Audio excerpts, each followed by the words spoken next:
Google and bring up some concerns that I have with the data that I've been seeing. Is it natural news? I want to head back over here to natural news. If you guys haven't gotten this yet, it's natural news.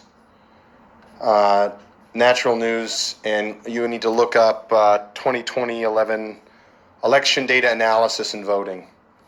If you scroll down, you're going to see that same data file that I mentioned before. Let's go there. I'm going to grab this data and I'm going to paste it into this window.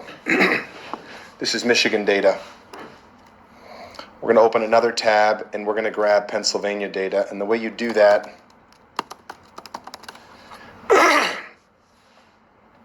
so if you're looking at the raw data, it's going to look like this, which is not very readable.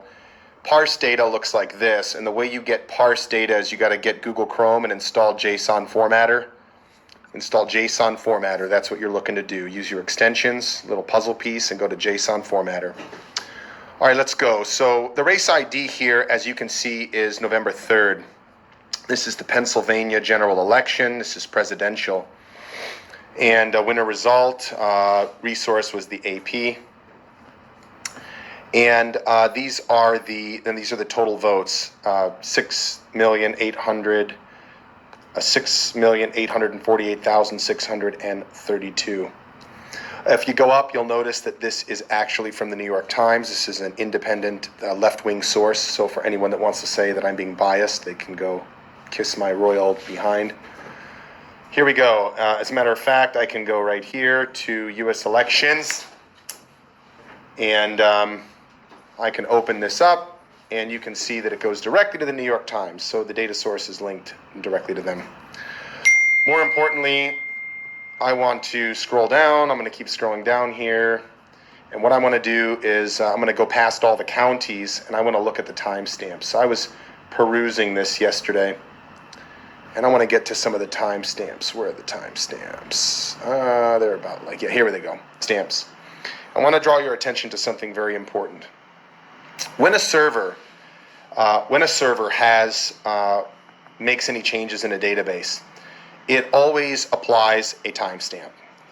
And anybody that's in coding knows this. And depending on where your server is located in America, and if it is configured correctly, now I'm going to assume that Edison Research and New York Times configures their servers correctly, that they're not complete fools. I'm going to point out a few discrepancies. One is this.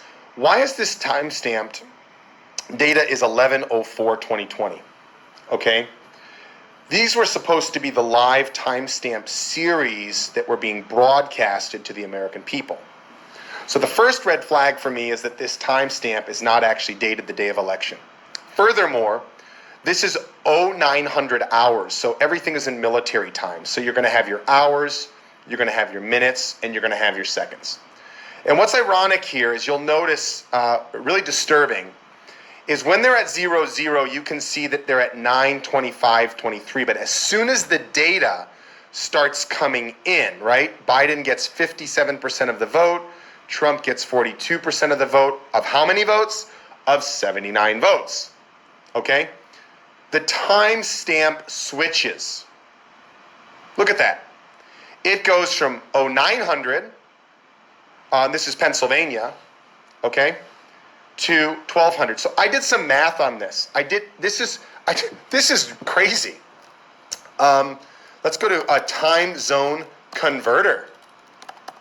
Now I'm assuming Edison Research is, let's assume that the data and the timestamps are coming from different servers and that every state has their own servers, right?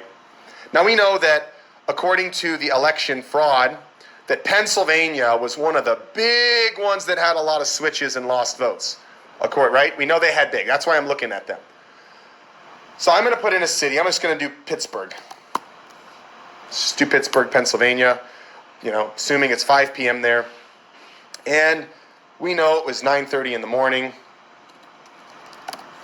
Election was the 3rd. We're going to do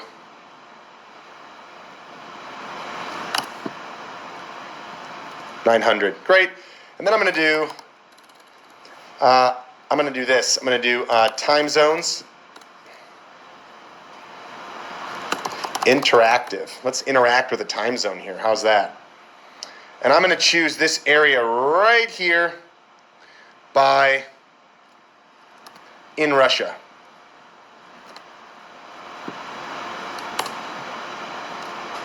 Guess what time it is? 12:30 a.m. Let's look at that again. 9:25, okay, in the morning in America. It is 12 o'clock at night in Russia. People, they switched from an American Edison data source. Someone switched the feed to what looks to be a Russian data source.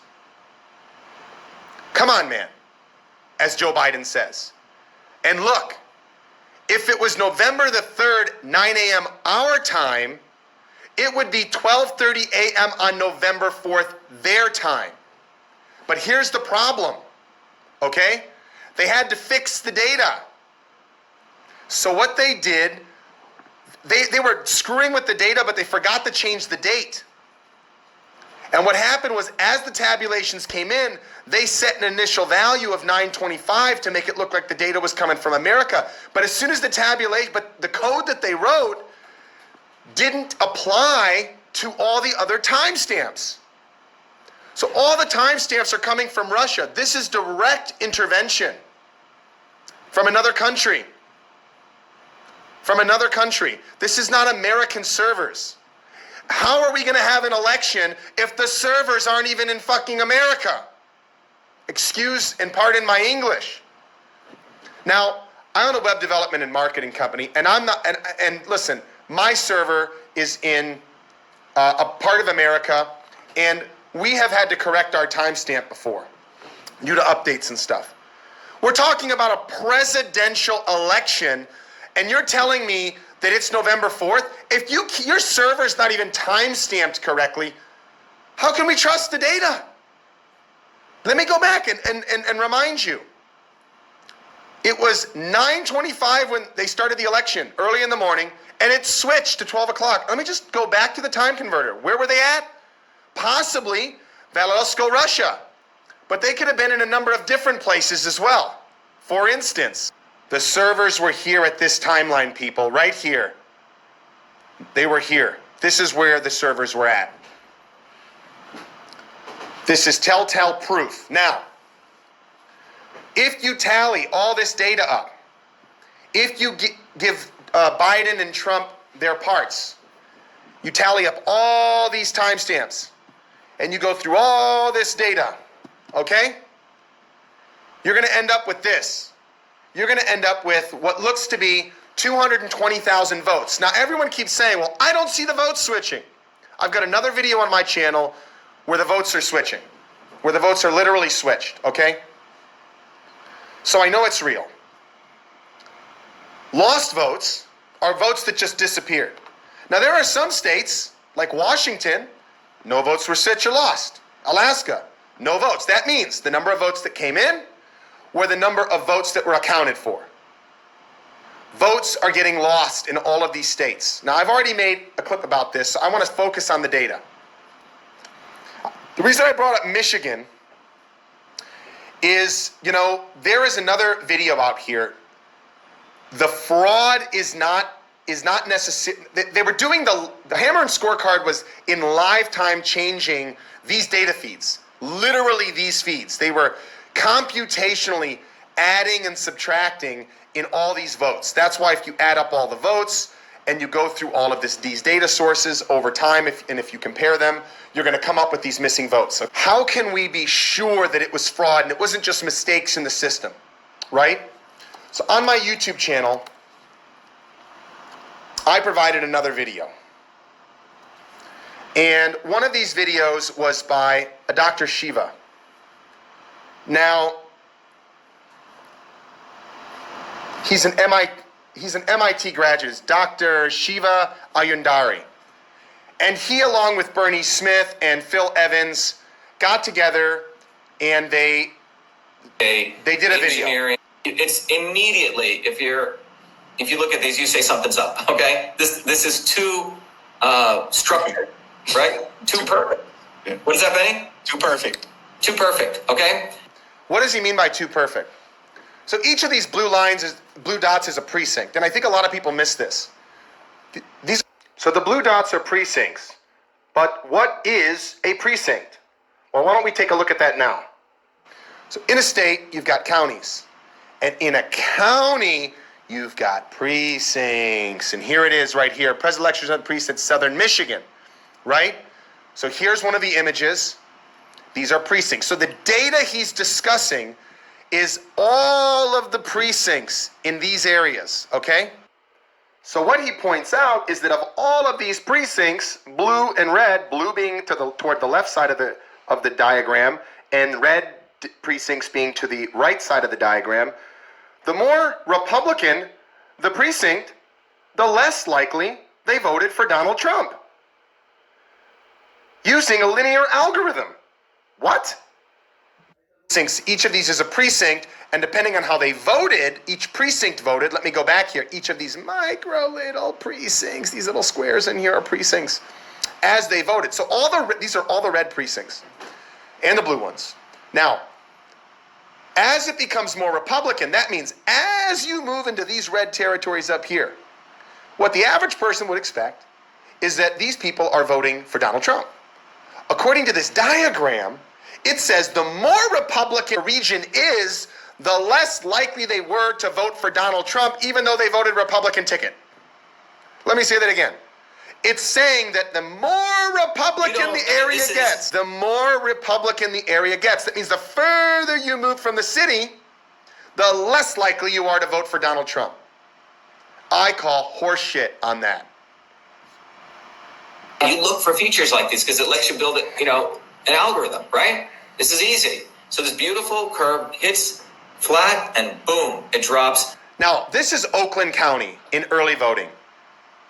He shows that it's used in Oakland County on election day, where Trump flips 10,000 votes.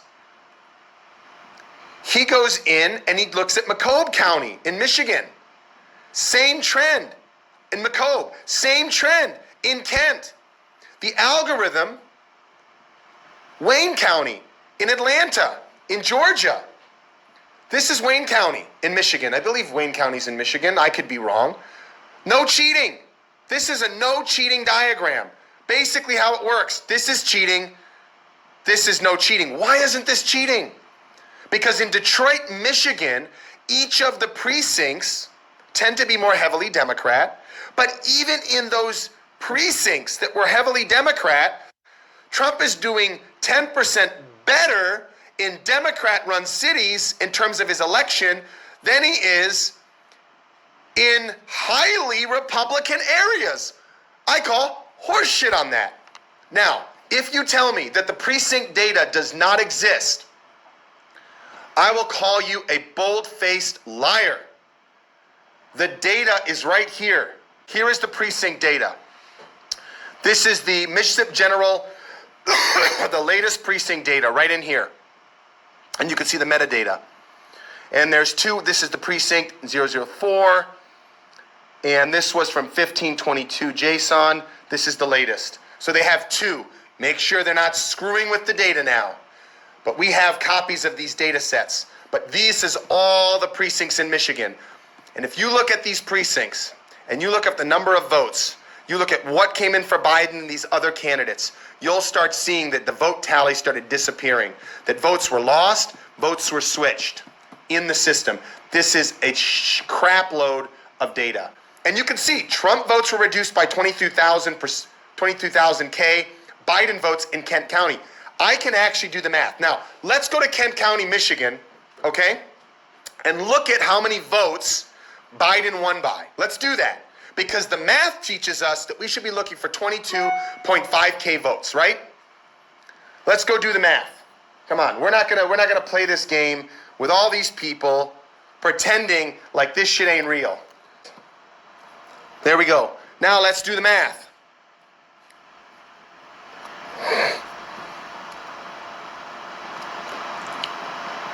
Biden had 18,6753. Let's subtract Trump 65318. 21,435. They're estimating 22,500, 21,435. Now look at me for a second. Because if they were able to generate this by looking at the precincts, okay, of Kent County, and we're able to get close to that number here, perhaps some of those other numbers went down here to Johansson. But here's the thing. Here's the thing. There's still 5,000 votes for Johansson, 900 for Hawkshin, Blankership, DeFlucher, right? The only real difference, the major difference, is between Trump and Biden. This goes on and on and on all over America. People, we need to wake up.